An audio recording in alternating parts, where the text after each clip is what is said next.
সন্ধ্যাবেলা এই তো বিধির খেলা, এই তো বিধির খেলা রে মন, এই তো বিধির খেলা, এই তো বিধির খেলা রে মন, এই তো বিধির খেলা।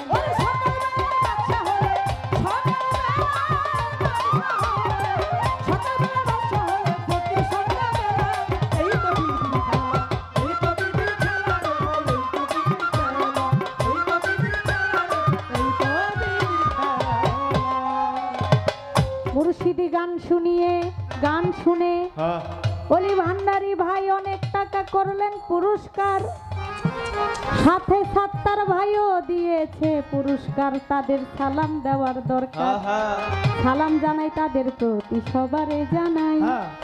আপনারাই আছেন যারা জ্ঞানী শ্রোতা ভাই, সকলের কাছেতে আমি সালাম গেলাম দিয়া, যেইভাবেতে আমার গুরু প্রশ্ন যাই করিয়া রে, প্রশ্ন যাই করিয়া রে, প্রশ্ন যাই করিয়া রে, প্রশ্ন যাই করিয়া।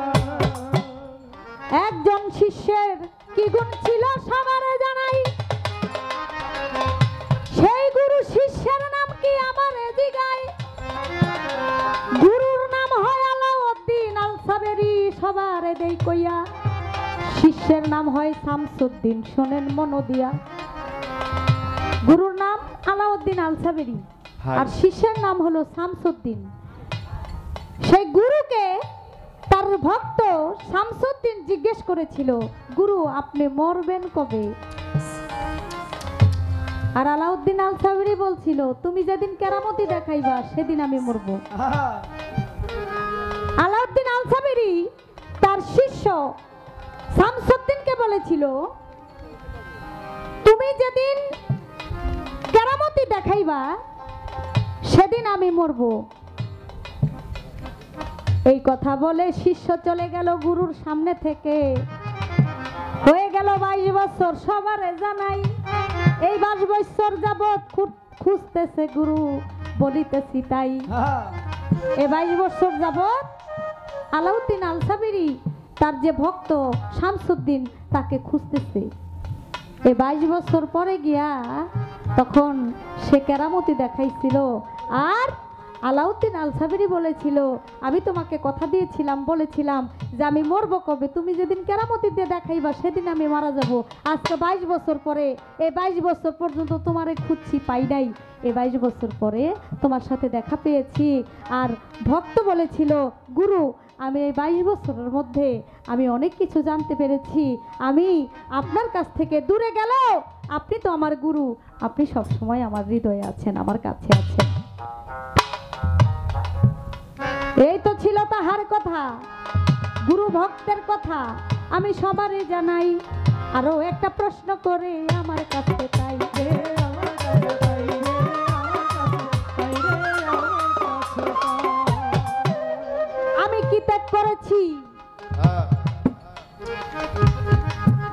আমার গুরুর কাছে আসিবার লাগিয়া,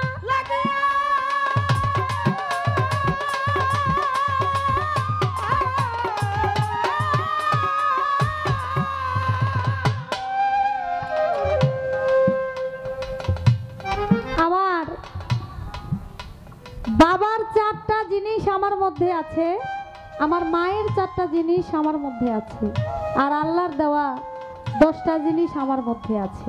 আল্লাহর দেওয়া 10টা হলো ইন্দ্রিয় শক্তি, বলার শক্তি, দেখার শক্তি, শোনার শক্তি, গ্রাণ নেওয়ার শক্তি, ধরার শক্তি, চলার শক্তি।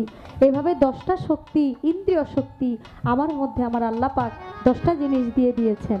আর আমার মার 4 হলো গোস্ত, পোস্ত, লৌহ, পশম। আর আমার বাবার হলো হাড়, রগ, মণি, মগজ। আমি যখন আমার গুরুর কাছে যাই, আমার আল্লাহ বলে আমার 10টা জিনিস আমাকে দিয়ে যাও।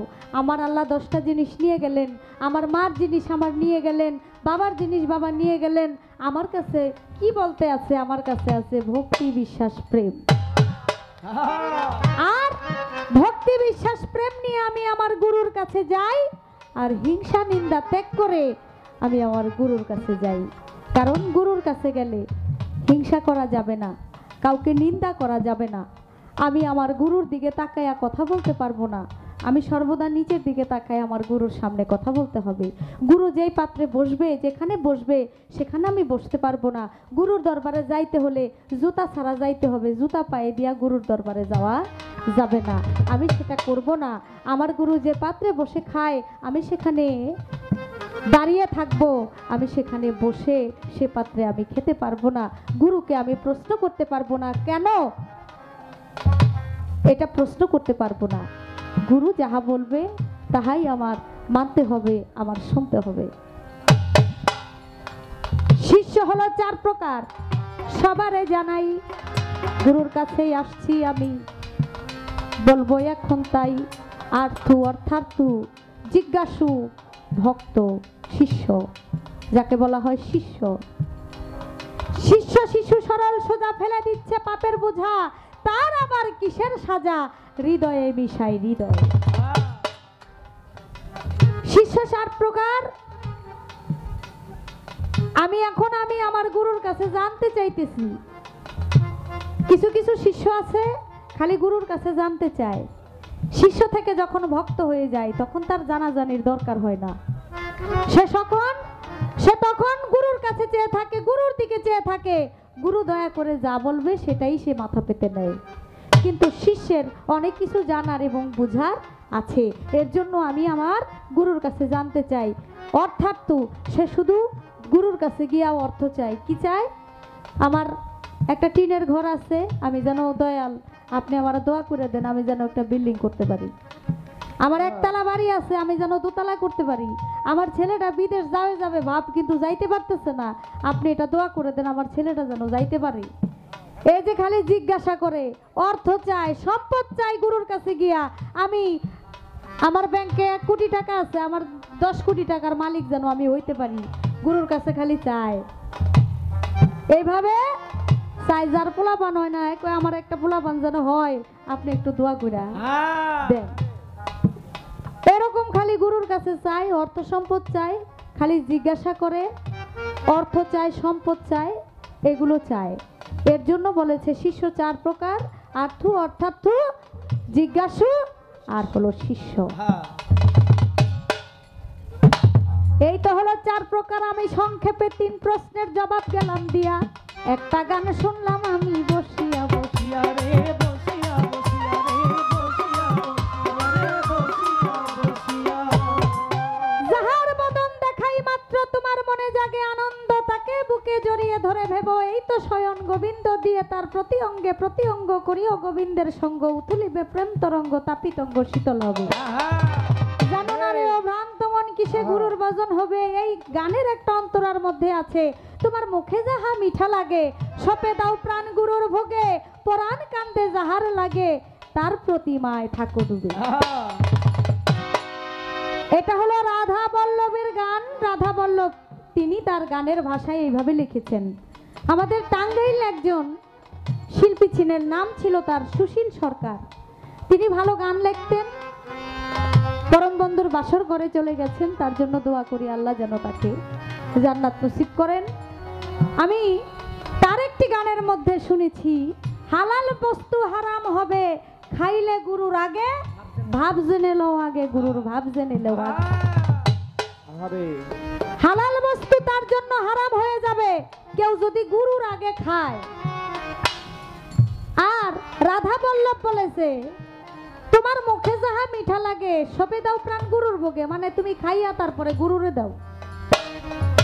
তাহলে একজন লিখেছেন তোমার হালাল বস্তু হারাম হয়ে যাবে তুমি যদি গুরুর আগে খাও, আর আরেকজন বলছে তুমি খাইয়া তারপরে গুরুরে দাও।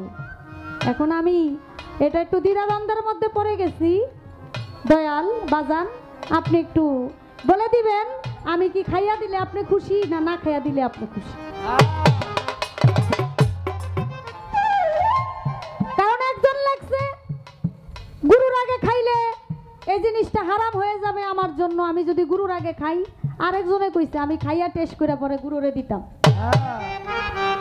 এখন আমি পড়ছি দুটা নাই, আপনি আপনার এই গানটা করেছেন, এই গানের থেকে আমি আপনার কাছে জানতে চাই, আমি খাইয়া দিব না না খাইয়া দিব?